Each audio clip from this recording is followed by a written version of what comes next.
As jy mense, ek is nou vandag hier so 'n bietjie op die ou pad waar ek altyd met my fiets kom pak. So vandag bietjie met my kar hierso.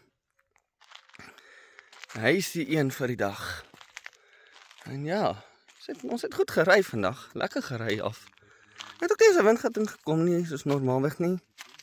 Ek sou my net kyk so gevang aan die ander kant. Dis wat my plan was, maar my pa het anders idees gehad, maar's okay. Ja. En dan is my pa besig met sy fotos. Seker is dit nie nice nie, hè mense? Wow. Dit daar so 'n ander paadjie wat is dit?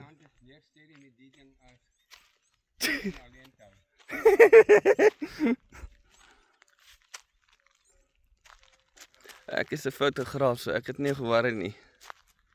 So ja. Ek het lankal gesê ek wil hier na toe kom. Gaan net my storie ken om te draai, maar dis is nie so 'n probleem nie. Ek vat hom sommer met eerste. Sal nie so erg wees nie. Wat? Vriend, wat is dit? O, ek dink daai is seker daar aan die ene. Maar ek weet ook nie.